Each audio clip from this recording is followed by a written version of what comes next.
For those of you who are still hanging out here, thank you very much for your patience. As we sort out our technical difficulties, as I said before, this new webinar platform is different than what we were doing in the past, and it does cause some complications, but we are working our hardest to make sure that everything is working virtually for everyone. While we wait for Michelle to get all sorted out, I'll do a little introduction. So we are the Marine Environmental Education Center located out in Hollywood Beach, Florida. For those of you who've been back here before, welcome back. For those of you who have never attended, we are currently closed, which is why we started this webinar series. So we are a pretty small facility out on Hollywood Beach, and it is not possible for us to socially distance there just yet. So we are making plans to move forward and hopefully open to the public soon.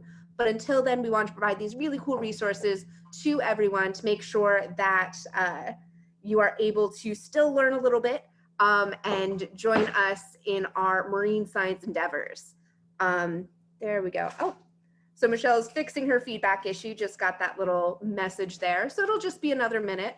But for those of you who are excited about today's topic, I'll do a mini intro for Michelle while she's getting set up. This is Michelle Graulty. She is the Awareness and Appreciation Project Coordinator of the Coral Reef Restoration Program, which is part of the Florida Department of Environmental Protection. Today we're actually discussing how we affect the coral reefs, even with just our actions on land. It's not even when you're out boating or out swimming. It is also about what you're doing on land, the decisions you make, and those can affect the coral reefs as well. So today we're going to be talking a little bit about that. While we are getting that set up, can anyone tell me in the chat, do we think that coral is an animal or a plant? Anyone in the chat? We'll give it a minute.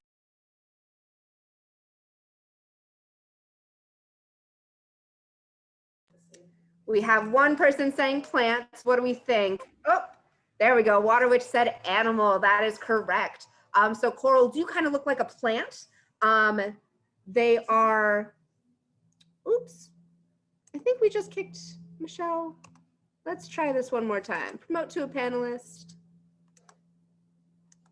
And then let's make you into a host.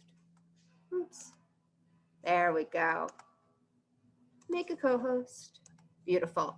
So Michelle, you should see a share screen button down the bottom center that's bright green. If you are a co-host, you should be able to share your screen. If you have technical difficulties, just shout out. Are you all set up? Yep. Awesome. Okay, cool. Well, we did get to discuss a little bit about how coral looks kind of like a plant, and a lot of people don't know a lot about it, but it is in fact an animal, and it is in trouble. We are really, really concerned about our corals. So whenever you're ready to take it away, feel free to share your screen and jump in and explain to our awesome audience a little bit about corals. Great, thank you so much.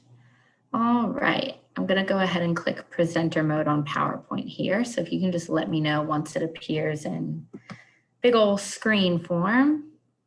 Okay, does that look big?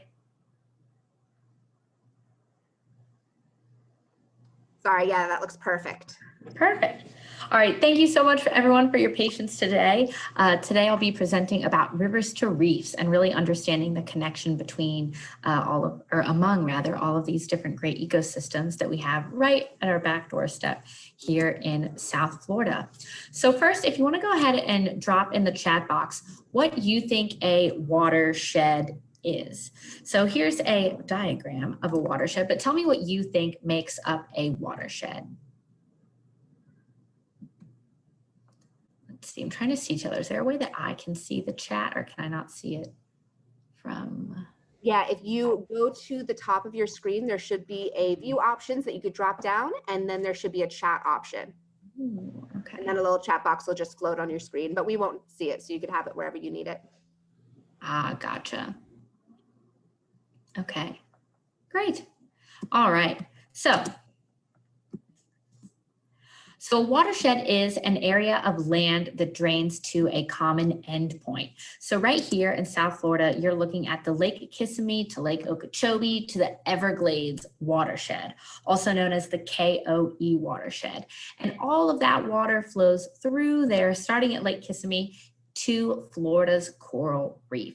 Now, before I took this job, I thought that the watershed started with Lake Okeechobee, but it actually starts way further up north with Lake Kissimmee for a grand total of 18,000 square miles, which absolutely amazed me as well. That was another number I didn't know until I started this job.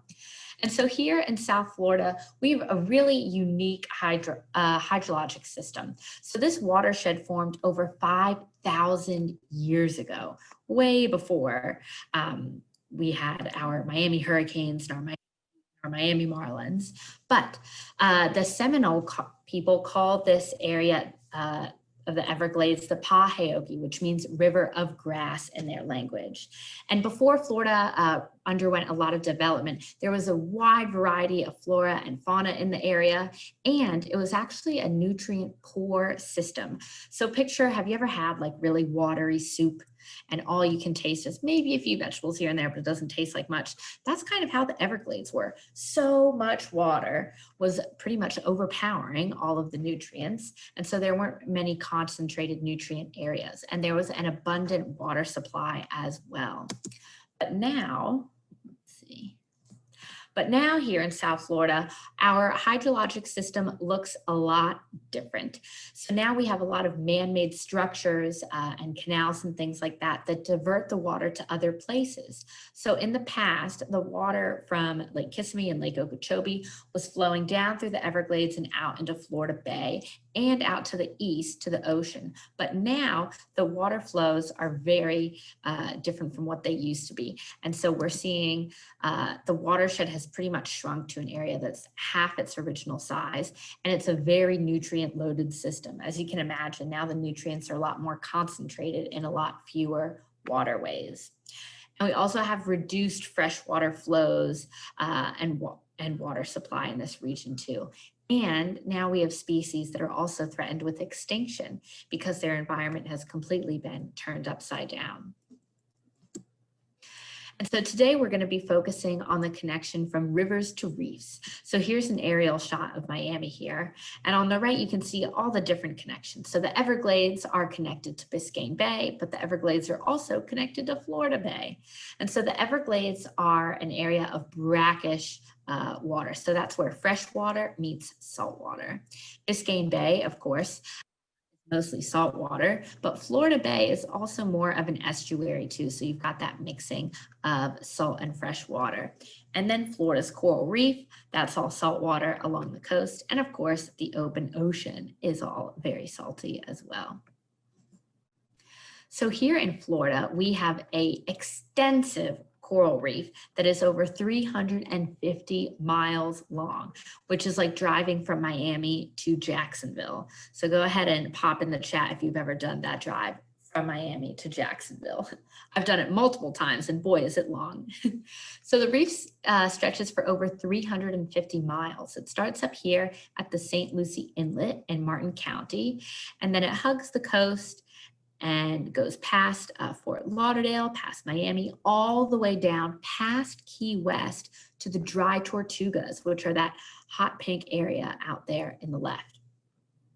And so the reef is really long, and it's also divided by different management sections too. So this northern third up here is, let's see, that right. There we go. This northern third is managed by the Florida Department of Environmental Protection's Coral Reef Conservation Program, and it's known as the Southeast Florida Coral Reef Ecosystem Conservation Area, or for short, the Coral ECA. And then this bright green area down here is Biscayne National Park. So that's managed by the National Park Service. And then the big yellow section is Florida Keys National Marine Sanctuary, which is co-managed by NOAA and the state. So my DEP colleagues also play a role in the management of Florida Keys National Marine Sanctuary as well. And Florida's coral reef is equally as diverse as it is long. These pictures were all taken here on our reef. So see if there are any creatures that you recognize. I love looking at these pictures. I have some of them printed and framed on my walls. So here in Florida, we have over 70 different kinds of sponges, over 517 fish species, over 600 different kinds of invertebrates, and 43 kinds of stony corals. So there's two types of corals that we often categorize. Stony corals, or the reef building corals, and soft corals like sea fans and things that flow in the water column. And here in Florida, we actually have 7 species that are listed as threatened under the Endangered Species Act. So you might recognize the corals on the right, the staghorn and the elkhorn coral. Those are the corals that are really common in coral restoration projects. And then we also have the pillar coral, which can pretty much only be found in the dry tortugas now, as well as some different kinds of star corals and the rough cactus coral. So we've got some really special corals out there. And of course, if you're all here watching this webinar, you know that our coral reefs are super important. They serve as our first line of defense against storms, and they're also home to many of these creatures that we know and love. So here's a great kind of outcutting of what the reef looks like off of a place like Fort Lauderdale or Miami.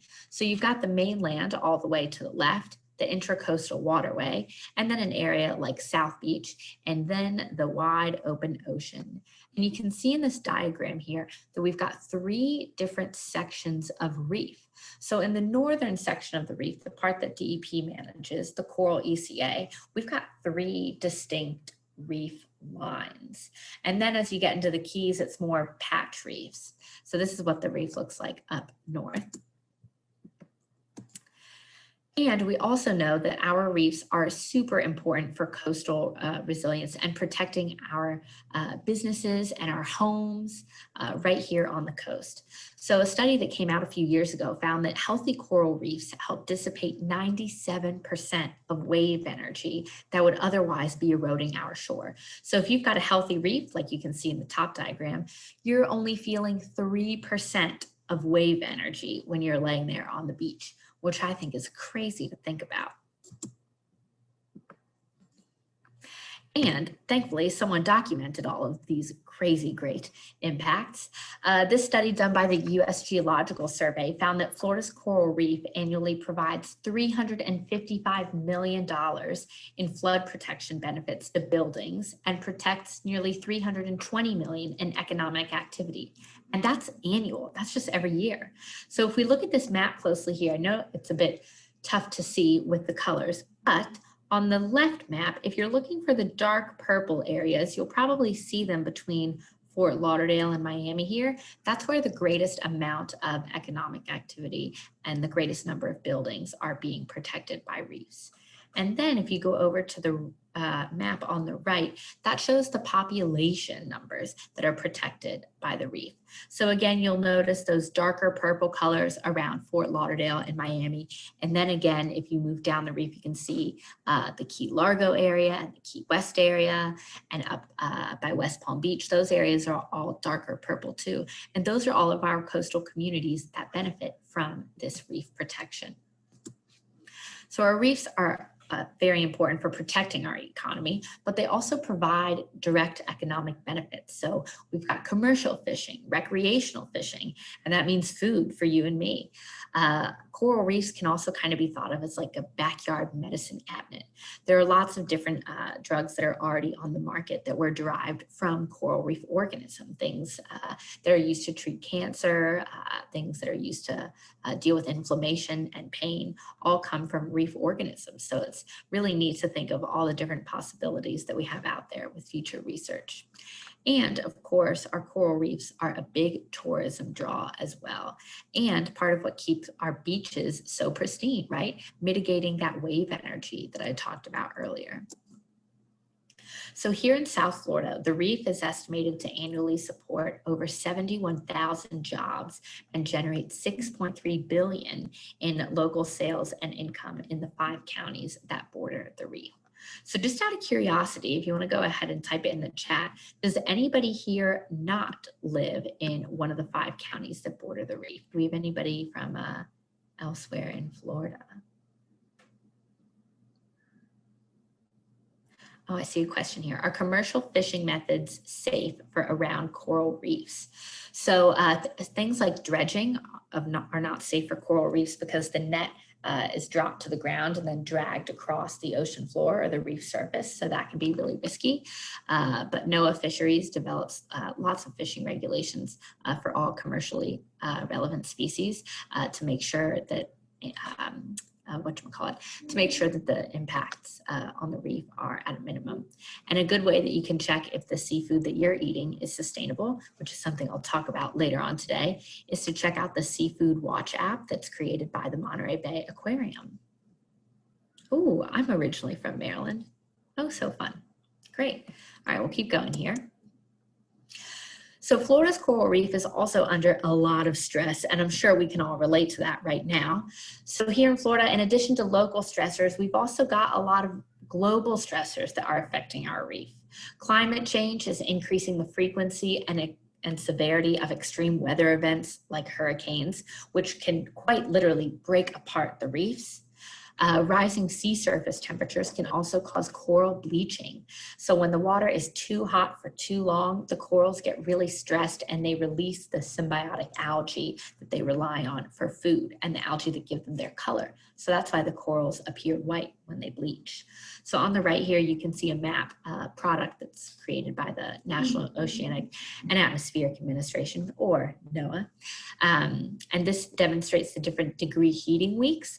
So if the water's been too hot for too long, then that triggers a different bleaching alert level. And we send that out to our Bleach Watch alert team so that they can help us collect observations, which I'll talk a bit more about later. And another thing to note, the ocean also acts like a carbon sink. So the more and more CO2 that's in the atmosphere, the more and more the ocean tries to compensate and make up for it and soak up that carbon dioxide, which in turn makes the ocean more and more acidic. And really acidic conditions make it really difficult for shell builders and corals to build their skeletons and to build their shells. It throws off the special reaction that they need to make their calcium carbonate skeletons. Of course, here in South Florida, we are busy. We've got a lot of people doing a lot of things very close to the water. So the Florida's coral reef borders the most densely populated part of Florida, and it's also a highly urbanized area. And the reef is so close to shore in some places that you can actually swim to it. My favorite place to go snorkeling is off of Lauderdale by the sea. There's a really neat snorkeling trail. But it just goes to show you how much our impacts here on land can quickly and directly impact the corals just offshore. Things like when you're snorkeling and diving, if you're standing on corals or kicking them with your fins, pipelines and different coastal construction projects. Overfishing is always a worry. Invasive species, you might recognize that lionfish picture in the top right. Anchor damage can also break corals that took 100 years to grow in a matter of seconds, and algae overgrowths as well. And so I know that all sounds super stressful, but thankfully that's where we come in, the DEP Coral Reef Conservation Program. So we're headquartered in Miami, and then we also have an office in West Palm Beach. But like I said, we manage that whole northern third. And then we also have liaisons down in the Keys for that work with the Florida Keys National Marine Sanctuary that I mentioned earlier. And so here, the Coral Reef Conservation Program started in 2004, and we had initially just had 4 coordinators to focus on the 4 big threats to our reefs: maritime industry and coastal construction impacts, lack of awareness and appreciation, land-based sources of pollution, and fishing, diving, and other uses, incompatible fishing, diving, and other uses like boating. And then a few years ago, we added a 5th concern for our reef and a 5th coordinator, and that is reef resilience. So today I'm going to be focusing a bit more, I'll tell you a bit more about what I do, and then to stick to our rivers to reefs flow, we'll focus on land-based sources of pollution. So like Taylor said earlier, my name is Michelle, and I get to do all of the education and outreach related projects for our reef, which is my favorite thing to do. So that includes in-person outreach events. You can see this photo here. We had a Coral Reef booth at Super Bowl Live, which was the fan fest in downtown Miami back at the end of January and the beginning of February. I also help create different public service announcements that we share on an annual basis. And I run a traveling teacher trunk program, which is a free program for teachers in Martin, Palm Beach, Broward, and Miami-Dade counties. So if you know any teachers, grades K through 12 in that area, let me know. We have trunks filled with different coral models and books and DVDs and all the materials teachers need to run lesson plans. And we ship it to them for free to use for a month, and then they can ship it back to us. So like I said, if you know any teachers, let me know. And then now I'll get back into the land-based sources of pollution. So my colleague, Allie, is the coordinator for this focus area, and she manages a lot of different projects, one of which is the Southeast Florida Coral Reef Evaluation and Monitoring Project. So every year we go out and we do reef surveys all along the reef. So we bring our measuring tapes and our clipboards with our waterproof paper, and we're assessing reef health. So looking for things like coral bleaching, looking to see if there are any baby corals, any juveniles, coral disease, and so forth. Allie also focuses on doing outreach pertaining to how we can reduce our different land-based sources of pollution. So one of the snippets you see here is our Florida Friendly Yard Guide, which I can share with you all later. And it's different ways that you can kind of care for your lawn and your plants outdoors at home and be a better coastal steward.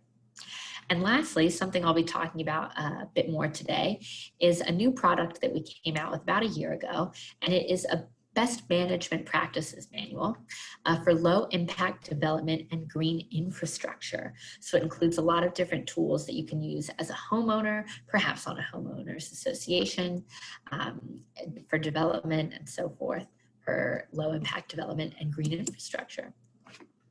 And so a lot of Allie's projects and the Coral Reef Conservation Program in general focus on big ecosystem-based projects. So you recall that map I showed you earlier, the KOE watershed is massive.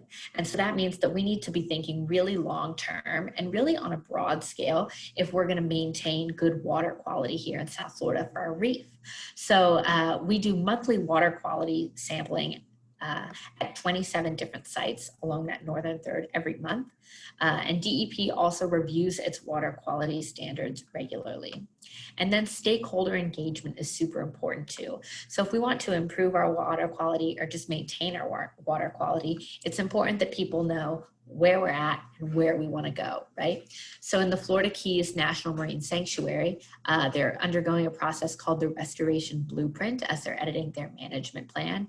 And up here, we are working on the Coral ECA management plan as well. And of course, we're not the only ones working in this space. The Everglades folks are hard at work on these issues as well. They have what's called the Comprehensive Everglades Restoration Plan. So remember earlier, I showed you that map of our historic water flows and our current water flows. And this is the goal of SERP, another handy dandy acronym, to really get the water right here in the area. So that includes the quality, the quantity, the timing, and the distribution of fresh water, because that affects so many creatures and ecosystems further downstream. And so SERP is making sure that they're really fostering compatibility between the existing built systems and the natural systems. So how can we kind of modify those built systems to really do what we need them to do? Where do some maybe need to be removed in certain places? And how can we enhance the natural systems like mangroves and marshes and seagrass?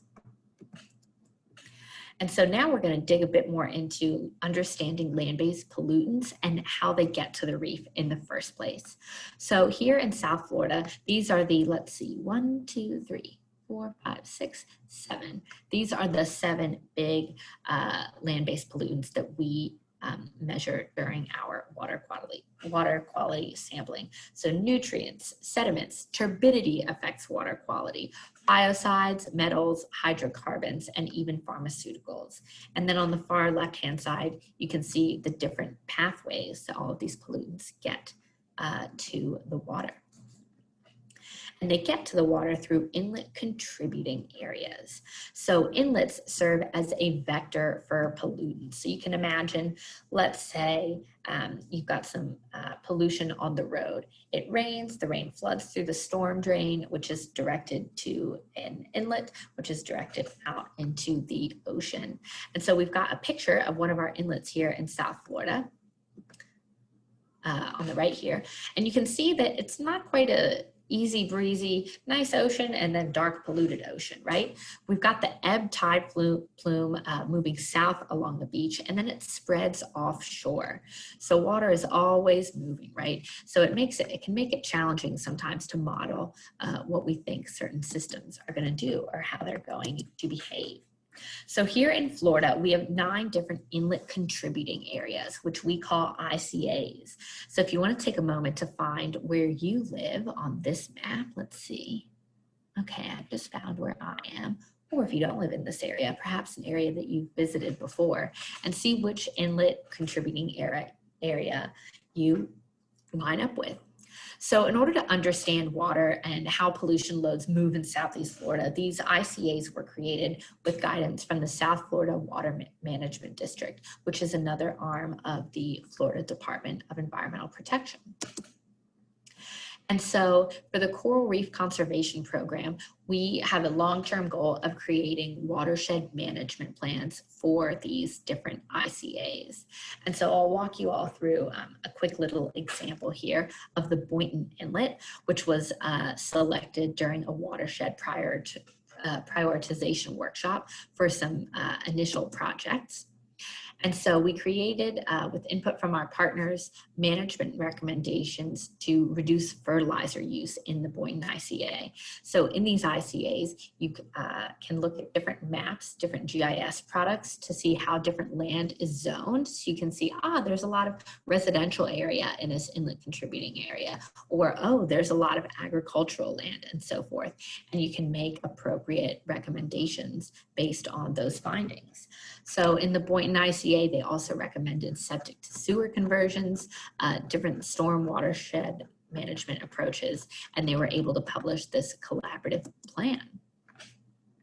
And more recently, like I said earlier, we've created that best management practices manual for low impact development and green infrastructure. And this manual is really unique because it incorporates Southeast Florida's hydrogeological factors in all of its plans. So it's not someone, from across the country having a good idea for a rain garden and publishing it. We wanted to make this tool as applicable to South Florida daily life as possible.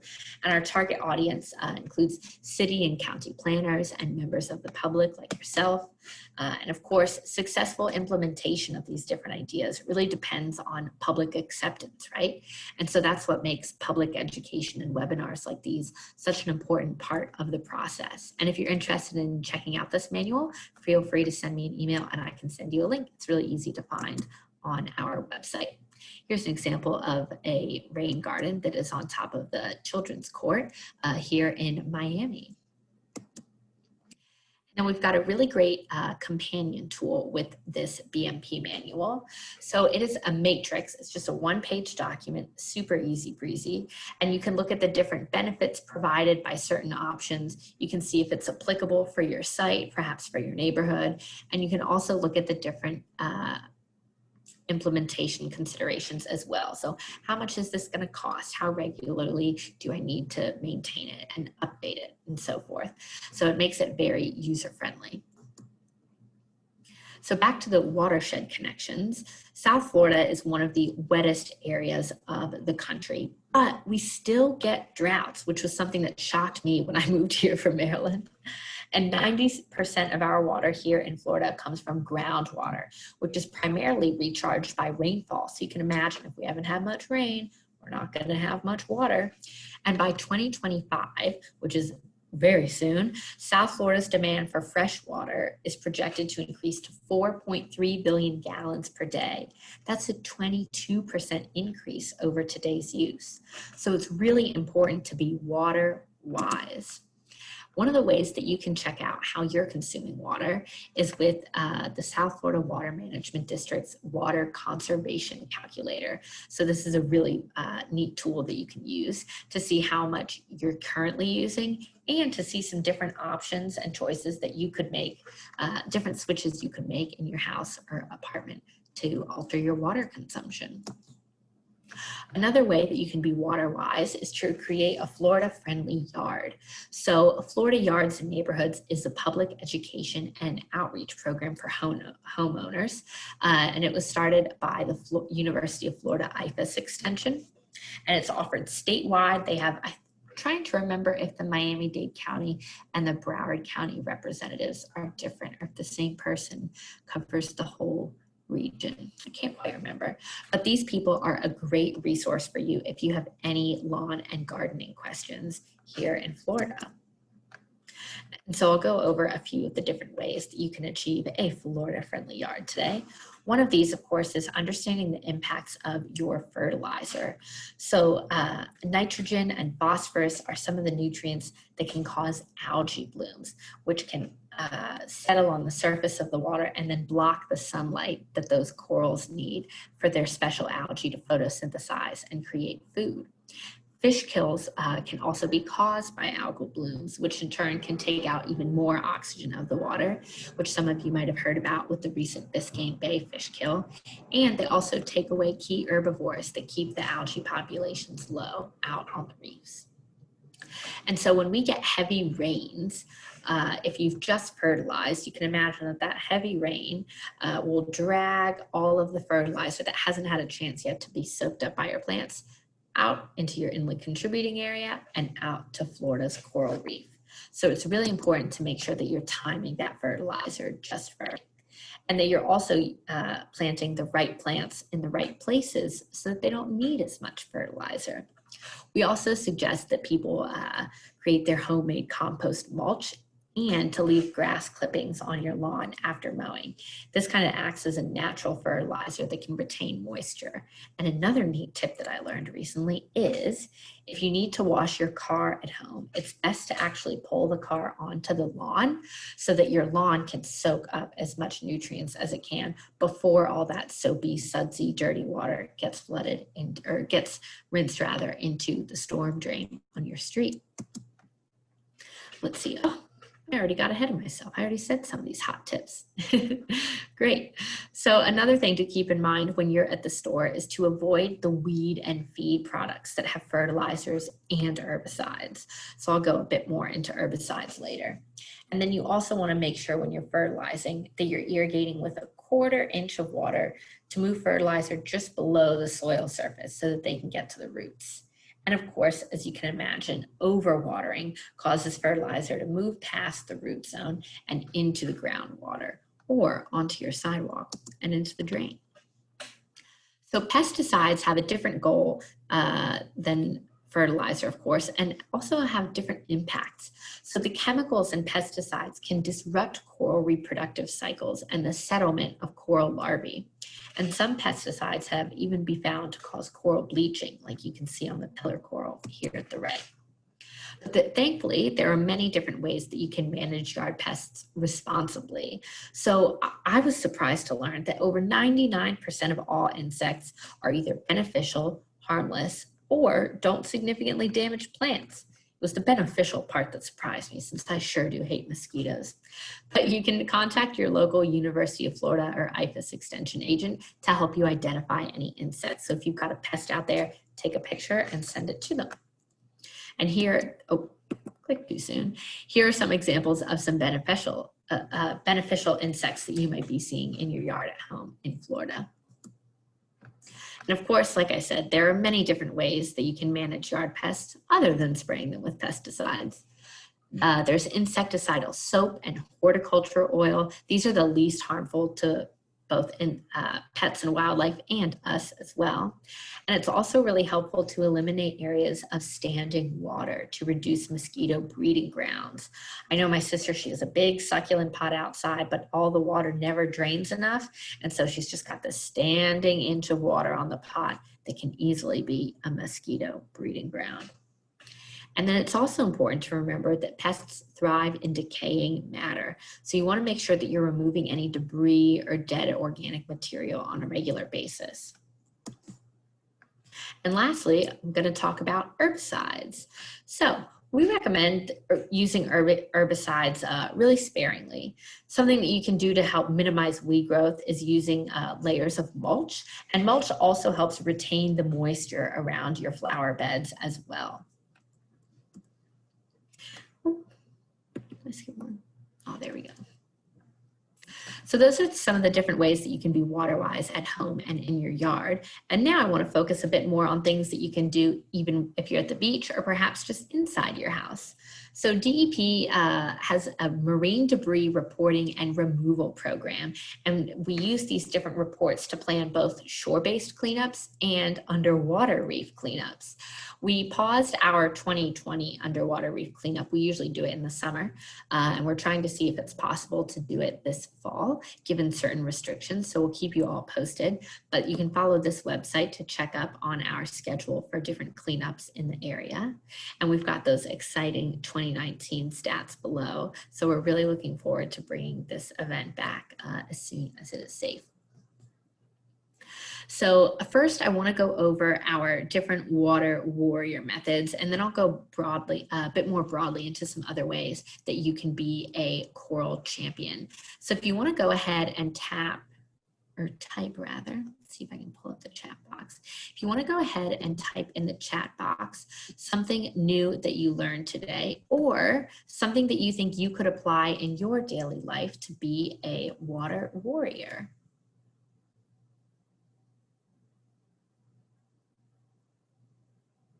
So I'll go first. I'll give an example. I recently found the water conservation calculator created by the South Florida Water Management District. So that's something that I plan to send to all my friends in Florida so that they can save water and save money and save corals.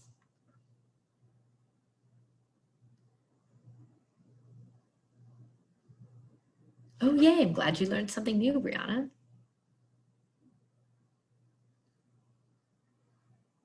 Yeah, so I'll talk to Taylor, and after this presentation, I can send you all the different links I was talking about. So that fertilizer and pesticide brochure that we have, the best management practices manual, and so forth, so that you all can do some more exploring. Okay, so some of the things that we talked about today were that manual, the water conservation calculator, the Florida-friendly lawn care, being a marine debris crusader, and checking active sunscreen ingredients. So I saw up in the chat earlier that someone asked about sunscreen. So I'll talk about these two bullet points here. So something important to remember with marine debris is that it's also a pollutant. Right? It's something in the water that's man-made, that's not supposed to be there, that's there in excess. So that is, by definition, a pollutant. So keeping your waterways clear, making sure if you see trash when you're at the beach, to always carry out and carry back whatever you take, right? So there are many different beach cleanups and non-beach cleanups that you can get involved with. And then lastly, I saw, let's see if I can scroll up and find the question about sunscreen. Okay, so Brianna, I'll also send you another link about an infographic about different kinds of sunscreen. I don't think I have it in this presentation, but you want to make sure that you're not using any sunscreen that has any chemical sunblocker. So you want to focus on zinc and zinc oxide, and you want to make sure it's non-nano zinc oxide. There's an Aveeno Naturals sunscreen that I use that I like a lot, and then there's also a brand called Australian Gold that does reef-friendly sunscreen. And then here in Florida, if you're looking for a local company, it's called Stream 2C. Let's see, I think I can type it here. Stream, and then it's the number 2, Stream 2C. So you want to look for the active ingredient being zinc oxide. And now, in addition to being water-wise in relation to coral, I want to talk about some other different ways that you can be involved in coral conservation.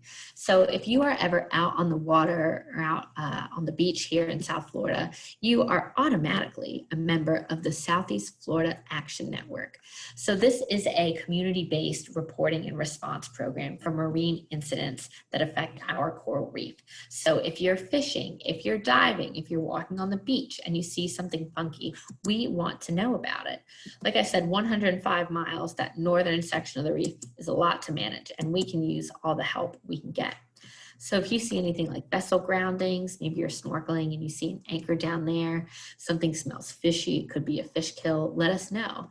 You can submit a report online at cfan.net, or you can call the number right here and let us know. So DEP kind of collects all those different reports, and then we help organize a response based on what the issue is. So you call us and then we'll call the guy.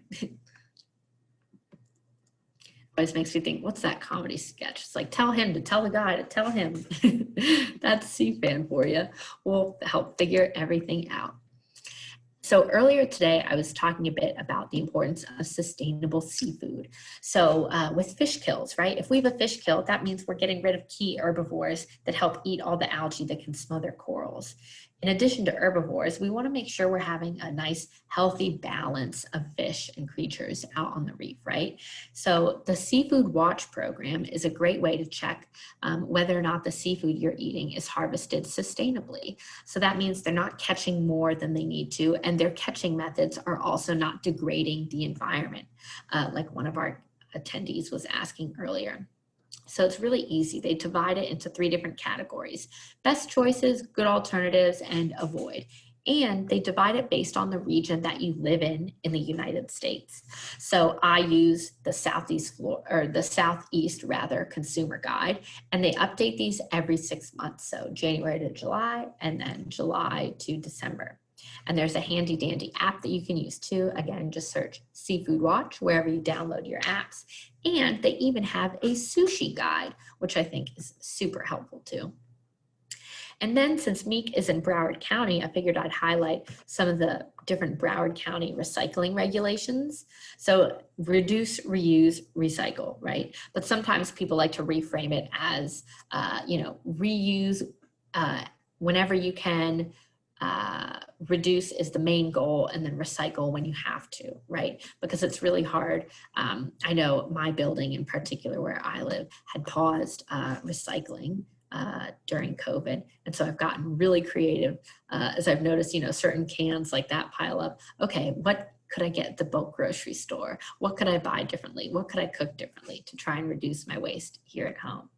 So here in Broward County, it's also important to remember that they only accept narrow neck bottles. That was something new that I learned coming down here from Maryland, where you just threw all the different kinds of bottles into one bin.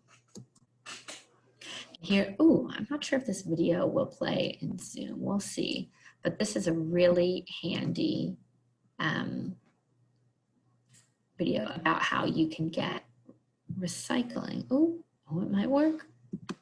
We'll see if this works.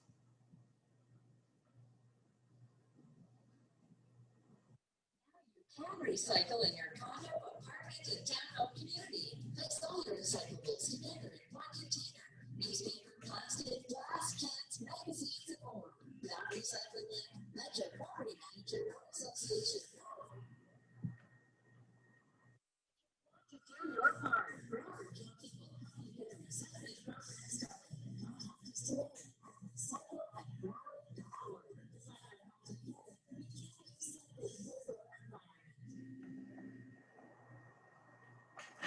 Perfect. So now you know who to email if you want to get recycling going wherever you live. There we go. So I'm coming towards the end of my presentation. Hopefully you've learned a lot of different ways that you can get involved in coral reef conservation. And I just wanted to share a really fun highlight that our program had. So you might have seen earlier one of the pictures from Super Bowl Live, the fan fest that we had here in downtown Miami. And here are some different pictures from that amazing week. You can see on the right, Governor DeSantis came down to Miami and held a press conference at Frost Science with many of our coral leaders pictured in the background there, standing in front of the Florida's Coral Reef exhibit. And then our partner, Mote Marine Laboratory, brought their larger than life coral reef exhibit to downtown. And that's what we use to engage with the guests. And on the left, you can see some folks trying on our virtual reality headsets to go on a real dive underwater at one of the reefs just off of Port Everglades in Fort Lauderdale. That footage was provided by the Walker Lab, which is based at Nova Southeastern University, which I think is pretty close to me. It's in the same county. And so if you want to learn more about the Florida's Coral Reef campaign, the reef in general, and what our partners are up to, I highly encourage you to check out floridascoralreef.org. We've got a section on there where you can sign up to be a part of the Florida Coral Crew and get some regular email updates from us about different opportunities for volunteering and so forth. And we've also got a news and update section where we're regularly updating new blogs and exciting things about what's happening on the reef. So we've got some really neat blogs up there with photos and videos about the coral spawning that happened over the summer.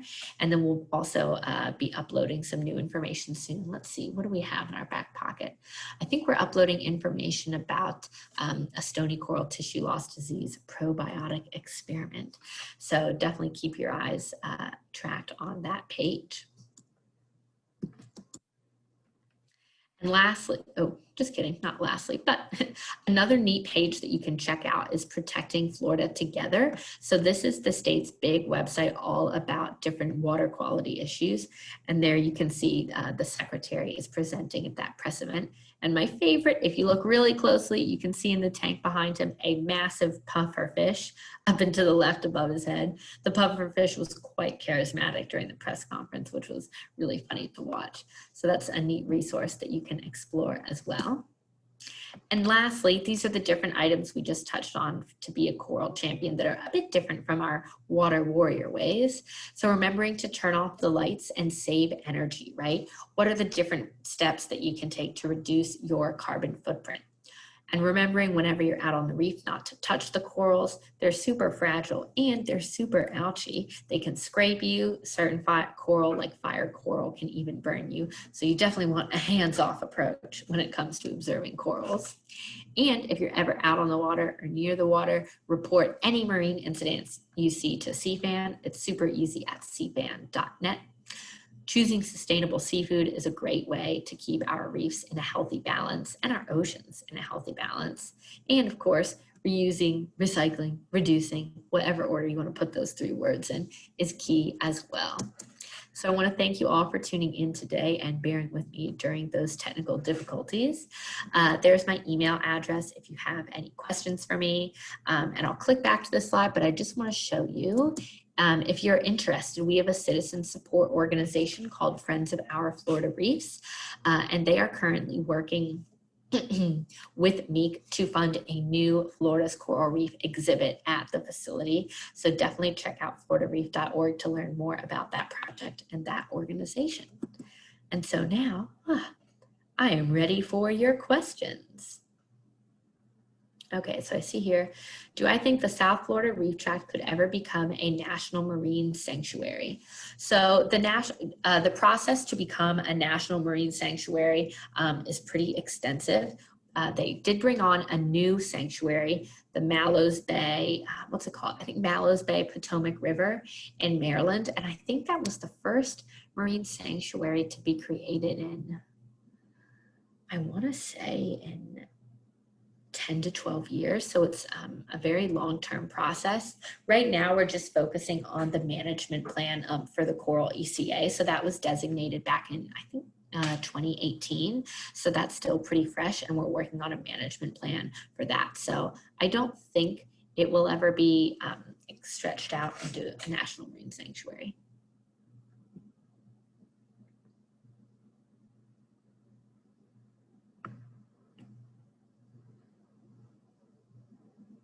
Okay, we'll give everyone one more minute for questions. I think I just got out of it. Let's see. What happened?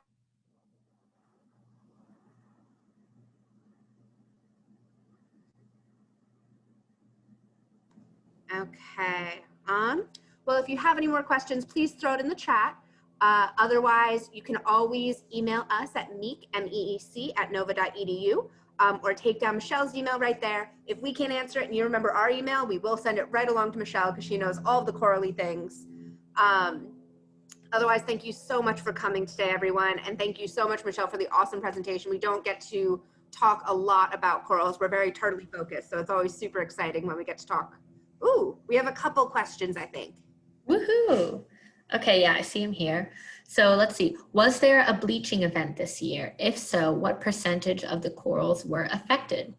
So our coral bleaching alert timeframe kind of runs from June 1st through November 30th. So we're still in that timeframe for monitoring coral bleaching. Usually here in South Florida, we see the worst bleaching from July to the beginning of October when the waters are especially warm. Although there was some bleaching this year, thankfully it was not a major event. It was never at bleaching alert level 2 here in this region. So we create current conditions reports each month during the bleaching season, and we send those out to our Bleach Watch Observer Network, and they're also available on the website. So you can go ahead to the Bleach Watch site and look at all the different current conditions reports for the past year. So that's one of the ways that we kind of keep our community informed of what's going on. And we also, not just DEP, but our broader partners, we do annual reef surveys that conclude in October. So all of that data will be coming in over the next month, and we'll be able to assess all of that and see how things were. But thankfully, no horrible bleaching event this year. Ooh, I see, Jennifer, you camped at Dry Tortugas. I'm dying to make it out there. I haven't been just yet. Okay, Jeff asked if long-term can the reef regrow? Yes, definitely. So you can kind of picture, let's pretend that the corals are in an environment where they're kind of sick and things aren't going well. If you're really sick and you keep getting 4 hours of sleep and only eating potato chips, you're probably not going to feel better. But if you start getting 8 hours of sleep and you start eating more fruits and vegetables, you'll probably start to feel better. So you can kind of picture that with coral reefs and ocean ecosystems, right? We on land and on water need to help create those better conditions for corals to thrive by monitoring our maritime industry and coastal construction impacts, by reducing our land-based sources of pollution.